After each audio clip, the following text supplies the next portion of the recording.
Buongiorno da Sicilia 24, questi titoli di oggi. Siracusa, il pronto soccorso dell'Umberto I nella bufera. 2 pazienti hanno denunciato di essere stati maltrattati dal personale. L'ASP è pronta a individuare responsabili e sanzionarli. Palermo, il lavoro al centro della manifestazione della CGIL per lo sciopero generale di ieri contro la manovra di governo. Sfilano in 15.000 lanciando un allarme: non arriviamo più a fine mese. E caso Cuffaro, dopo Palermo anche il Tribunale del riesame di Catania annulla il sequestro del denaro contante trovato nella sua tenuta agricola di San Michele di Ganzeria.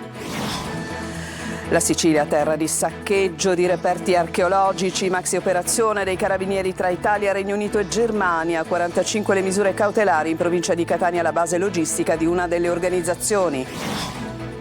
Il mistero dei bronzi di Riace, una ricerca di 6 università con Catania in prima fila, conferma l'ipotesi siciliana secondo cui le statue sarebbero state rubate al largo di Augusta. Nel pomeriggio a Siracusa ieri, presentazione della pubblicazione.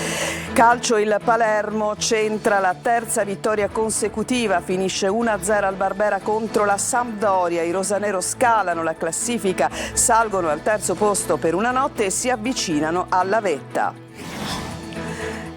Il primato da difendere per il Catania in Serie C, che domani giocherà a Potenza. Toscano ritrova Di Tacchio dopo la squalifica e recupera Donnarumma e Pieraccini. Impegno al provinciale oggi pomeriggio per il Trapani contro il Cosenza. Il Siracusa gioca in trasferta, lo scontro salvezza con la Cavese.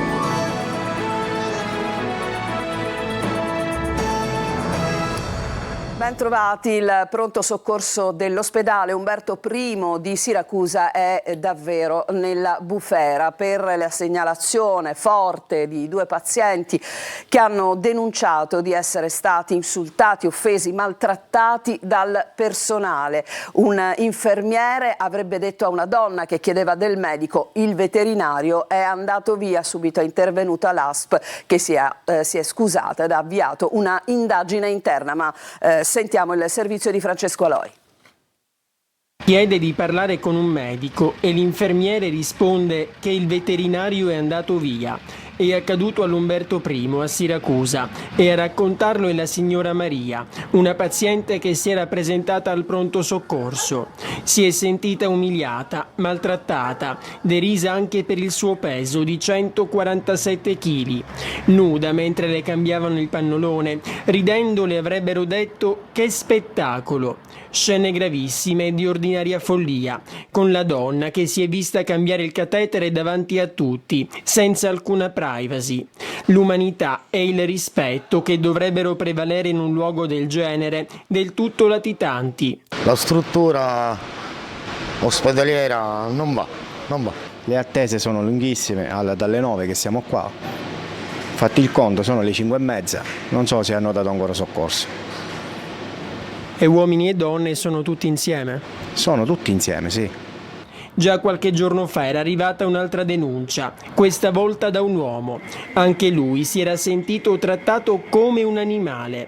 Per questo il Codacons ha presentato un esposto in procura.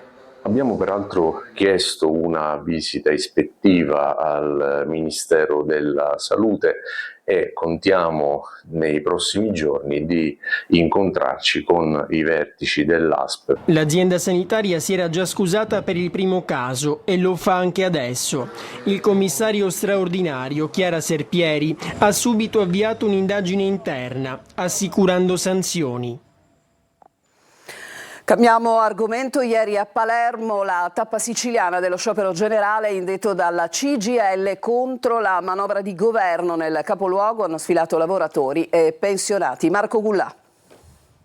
Ridiamo speranza al mondo del lavoro è la parola chiave della manifestazione regionale siciliana dello sciopero generale indetto dalla CGIL incentrato contro la manovra di bilancio del governo Meloni. A Palermo in migliaia sfilano dalla Cala fino a Piazza Indipendenza di fronte a Palazzo d'Orleans. In Sicilia il sindacato ha esteso la protesta anche nei confronti del governo Schifani e della sua legge finanziaria. In Sicilia abbiamo il fatto che viene utilizzata la spesa pubblica non per affrontare i problemi che questa regione ha, ma la spesa pubblica serve per alimentare clientele, malaffare, ruberie, sprechi, e che questi ruberie e sprechi soprattutto attraversano settori strategici della nostra regione a partire da quella della sanità. A manifestare oggi tantissimi giovani lavoratori e poi dipendenti Almaviva licenziati, metalmeccanici di Selicab in cassa integrazione, gli edili della Manelli, gli interinali di AMAP licenziati, i docenti precari dell'università e poi tanti lavoratori che non arrivano più a fine mese. Noi lavoriamo ma lo stipendio rimane sempre quello che è, non vediamo l'aumento e purtroppo la vita va sempre aumentando e cade e giustamente ci troviamo male per questo motivo. Moltissimi pensionati. Ho difficoltà di poter a fine mese con le pensioni scarse che abbiamo, ma siamo per il fatto che in questa legge di bilancio il governo sta stanziando qualcosa di 23 miliardi di euro per gli armamenti, per le spese militari, sottraendo risorse ai pensionati e sottraendo risorse anche allo Stato sociale. Scommesse online, criptovalute, c'è stato un sequestro milionario ieri a un ex collaboratore di giustizia, Fabio Lanzafame, considerato attiguo alla famiglia mafiosa dei Santa Paola Ercolano e al clan Cappello Bonaccorsi. Adelaide Barbagallo. C'è perfino un'ala di un palazzo storico nel pieno centro dell'isola di Ortigia a Siracusa. In tutto 89 immobili in Italia, in Sicilia anche a Catania e Romania. Soldi, attività commerciali in Italia e all'estero, attive nel settore dei giochi e delle scommesse. Tra i beni sequestrati a Fabio Lanzafame, già collaboratore di giustizia. La Guardia di Finanza di Catania ha messo sotto sequestro un patrimonio da oltre 40 milioni di euro. Siracusano, residente in Romania, è noto come il pentito delle scommesse. Lanzafame, ritenuto vicino alla famiglia mafiosa Santa Paola Ercolano, clan Cappello Bonaccorsi, avrebbe accumulato attività grazie a un articolato sistema illecito legato al settore dei giochi online, delle scommesse e del riciclaggio internazionale. Condannato nel 2020 e nel 2022 alla complessiva della reclusione di circa 7 anni, e che se ne avevano evidenziato la piccata pericolosità sociale. Tra le accuse testate anche il riciclaggio di ingenti quantità di denaro in criptovalute e l'intestazione fittizia a terzi di propri beni e attività economiche per mascherare l'entità del patrimonio a lui riconducibile, in modo da evitare o ridurre il rischio di possibili sequestri. Le sentenze hanno inoltre richiamato il concorso di Lanzafame in entrambe le associazioni mafiose, i cui interessi avrebbe favorito nell'apertura e nella gestione delle scommesse e attività commerciali nelle province di Catania, Siracusa e in altre località del territorio italiano. L'operazione rappresenta uno dei colpi più rilevanti degli ultimi anni al sistema mafioso delle clandestine. Anche il Tribunale del Riesame di Catania ha annullato il provvedimento della Procura di Caltagirone che aveva convalidato il sequestro delle somme di denaro contanti trovate nella tenuta agricola di San Michele di Ganzaria dell'ex presidente della regione Cuffaro. Il sequestro era stato disposto dalla Procura di Palermo nell'ambito dell'indagine sui illeciti nella gestione dei corsi, delle nomine e degli appalti nella sanità siciliana. Il provvedimento dei giudici catanesi segue quello emesso la settimana scorsa dal Tribunale del Riesame di Palermo, che aveva annullato il sequestro delle somme che però erano state trovate nell'abitazione palermitana di Cuffaro. 17 milioni di euro in antichi reperti archeologici, un traffico illecito internazionale di una quantità di beni che avrebbe potuto riempire un museo è stato scoperto nella maxi operazione dei carabinieri. Ma sentiamo. I tombaroli l'avevano capito, la cultura rende e anche molto, parliamo di almeno 17 milioni di euro, il valore stimato dei 10.000 reperti archeologici sequestrati dai carabinieri in un maxi blitz internazionale tra Italia, Regno Unito e Germania, beni sufficienti ad aprire uno dei più importanti musei del paese. Dico 10.000 pezzi, tutti importanti, importantissimi. Sono stati sequestrati laboratori in cui evidentemente c'era un doppio mercato illecito, quello dei beni trafugati dagli scavi e poi vi era un mercato illecito rappresentato dalla falsificazione di questi pezzi antichi. La Sicilia era il cuore del saccheggio, una terra ricchissima dove i predatori riuscivano a trovare pezzi rarissimi anche in siti già scavati, merito di 60 metal detector di nuova generazione così potenti da sorprendere persino gli esperti. Si è ritenuto di darli ai competenti uffici ministeriali perché non ne sono privi, insomma, quindi abbiamo i ladri che hanno più mezzi delle guardie. 45 persone sono state raggiunte da misure cautelari tra Sicilia e Calabria, tra cui un poliziotto. Gli investigatori hanno ricostruito l'intera filiera illegale che arrivava fino a negozi del centro di Roma, Monaco, Londra, persino a case d'asta internazionali. Una rete ben strutturata che in Sicilia non era legata alla mafia. Grazie a intercettazioni e tabulati è stato fermato in aeroporto un italiano diretto in Germania. Nel portafogli nascondeva 15 monete greche rarissime, alcune in bronzo e di cui esistono solo 4 o 5 esemplari al mondo. Infine un garage di Paternò era il punto d'incontro per gli affari. Qui un cittadino ungherese residente a Londra aveva raggiunto un tombarolo per definire gli accordi. Adesso ci fermiamo, c'è una pausa, torniamo tra poco.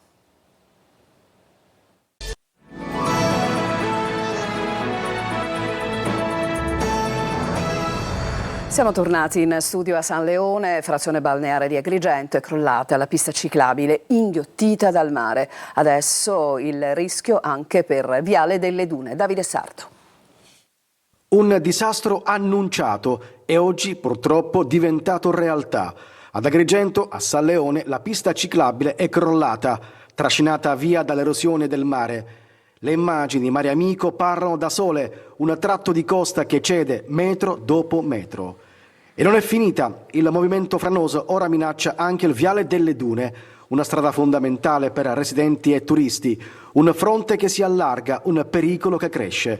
Claudio Lombardo, coordinatore di Mare Amico, ha contattato l'assessore regionale al territorio e ambiente Giussi Savarino. Lei assicura che ogni ente ha fatto la propria parte. Tutti i passaggi, dice, sono stati completati, ma tutto è fermo, bloccato alla Corte dei Conti e mentre le carte restano sul tavolo, la costa continua a cedere. Agrigento aspetta risposte e soprattutto interventi immediati, prima che il mare si prenda anche il resto.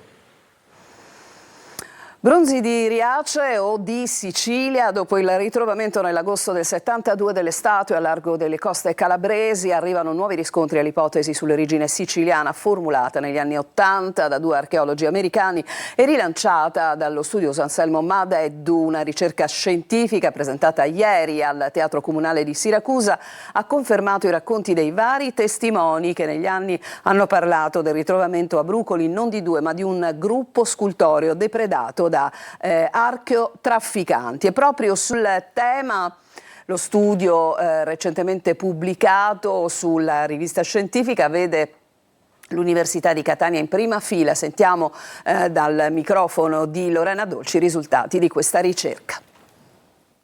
Questo studio realizzato da 6 università che vede Catania capofila insieme a Ferrara e a tante altre mette appunto il sigillo scientifico alla ipotesi siciliana sui bronzi di Riace. In base a quali prove? Esattamente, è proprio così, mette un sigillo ad una prova che è schiacciante. Inizialmente abbiamo iniziato studiando le terre di saldatura, cioè le terre che si ritrovavano a saldare frammenti diversi della statua che coincidevano con le terre dei Pantanelli. Oltre a questo ora abbiamo anche una prova legata all'alterazione del bronzo che è tipico di fondali profondi che non hanno niente a che fare con Riace e anche delle incrostazioni profonde, anche queste che sono estranee all'ambiente di Riace. Ci fermiamo ancora, c'è un'altra pausa e poi avremo il calcio con il Palermo che realizza la sua terza vittoria di fila. Tra poco.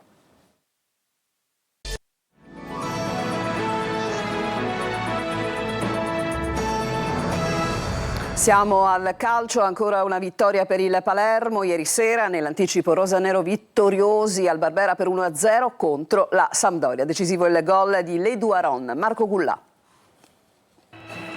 E sono 3. Il Palermo centra la terza vittoria consecutiva vincendo per 1-0 al Barbera contro la Sampdoria. Rosanero che scalano la classifica, salgono al terzo posto per una notte e si avvicinano anche alla vetta. Di Leduaron al 29esimo la rete che fa felice il Palermo. Ormai il francese sta diventando decisivo come non mai. La formazione siciliana forse poteva chiuderla prima per evitare le sofferenze nel finale di gara, ma nella ripresa la Sampdoria ha comunque provato a pareggiarla pur non avendo mai avuto nitide palle gol. Il Palermo porta a casa 10 punti nelle ultime 4 partite, una remontata. Ma andiamo alla cronaca, Inzaghi non cambia nemmeno una virgola, in avanti ci sono Palumbo, Leguaron e Poyampalo. Al 6° minuto proprio Poyampalo a un passo dal gol, bellissima azione del Palermo che coinvolge Augello e Leguaron, il finlandese è lanciato a rete ma disturbato, tira al lato. Poi dopo 2 minuti è Augello a sfiorare la rete del vantaggio. Il Palermo gioca meglio e mette alla corda la Sampdoria, ranocchia, tiro a giro, palla deviata miracolosamente da Guidotti. 29esimo, Palermo in vantaggio, Palumbo apre per Leguaron, bravo il francese ad entrare in aria e tirare in porta. Guidotti questa volta non è impeccabile, è 1-0. Ripresa dentro Diachité al posto di Pierozzi, il Palermo ha la grande occasione per raddoppiare ma Guidotti salva su Ceccaroni. Qui il Palermo si spegne, i blucerchiati prendono campo e allora è Bani a salire in cattedra. Il nuovo capitano dei rosanero va su tutti i palloni e con la partecipazione di Ceccaroni mette sigilli in difesa. La Samp ci prova ma sbatte sul muro dei siciliani, finisce 1-0, vittoria sofferta ma meritata per la squadra di Inzaghi. Andiamo alla Serie C con il Catania in campo domani pomeriggio a Potenza. Toscano ritrova Di Tacchio dopo la squalifica, ha recuperato Donnarumma e Pieraccini, il servizio di Francesco Triolo. C'è un primato da difendere, c'è da dare continuità alle 3 vittorie consecutive. Il Catania è pronto a mettere in valigia destinazione Potenza, voglia e determinazione e sul pullman anche 3 rinforzi in più. Di Tacchio, Pieraccini e Donnarumma dovrebbero infatti far parte della lista dei convocati e se il primo rientra dalla squalifica ed è pronto a riprendersi il posto da titolare in mezzo, gli altri 2 sono ancora a mezzo servizio, è vero, e dovrebbero partire dalla panchina. Ma intanto ci sono, così come pienamente Raimo già convocato in campo il discorso. Insomma, l'infermeria inizia a svoltarsi e questa non può che essere buona notizia per Toscano, ma non solo. È evidente che la trasferta di Potenza è considerata parecchio delicata. La squadra di De Giorgio è reduce 3-1 al Crotone in Coppa Italia Serie C che è valso l'accesso in semifinale. Squadra quindi in salute che non perde da 4 partite, ha vinto le ultime 2 al Viviani con Trapani e Casarano. In campo è probabile che vada la formazione vista contro il Crotone in Portadini, difesa a 3 con Allegretto, Di Gennaro e Celli. Tra gli esterni, a destra Casasole e a sinistra al momento conferme per Unetta, mentre in mezzo al campo titolari oltre a Capitacchio anche Quaini. Jimenez e D'Ausilio da 3 quarti alle spalle di Forza Durano che spinge dentro per un'occasione per ritrovare il gol e non è detto che da ex l'area del Viviani non possa fargli bene. Impegno al provinciale, oggi pomeriggio per il Trapani contro il Cosenza e Siracusa gioca in trasferta, lo scontro salvezza con la Cavese. Sergio Colosi. Il progetto prosegue, così il presidente Antonini attraverso un comunicato stampa ha annunciato pagamenti e volontà di continuare insieme ad altri potenziali imprenditori. Parole di apertura alla vigilia della sfida del provinciale oggi contro il Cosenza, in corsa per la vetta. Punti pesanti in palio per 2 squadre in salute, ingresso gratuito in gradinata per gli studenti delle scuole elementari e medie, Lupi senza l'attaccante Mazzocchi, un bel vantaggio per la squadra di Aronica, costretta ancora una volta a fare i conti con l'infermeria. Nella lista dei convocati figurano Di Noi e Fischnaller. Informazione: la novità è Vasquez, la conferma Marcolini. Il Siracusa gioca a Cava dei Tirreni un altro spareggio salvezza. Le 2 squadre divise da 3 punti vivono momenti diversi. Agli azzurri spreconima e ripresa si contrappone una Cavese che ha perso le ultime 2 gare ed è senza successi dal 3-0 sul Potenza dello scorso 7 novembre. Con Turati e Spinelli squalificati, in panchina c'è Carmine Giordano. 21 convocati, assenti il capitano Candiano, Bonacchi, Bonucci, Guadagni, Iobbe e Krastev. Tornano Molina in attacco, Sciapola in difesa e Gudelevicius in mezzo al campo. Con questo servizio si chiude questa edizione di Sicilia 24. Grazie a tutti per averci seguito. Il nostro telegiornale tornerà alle 14.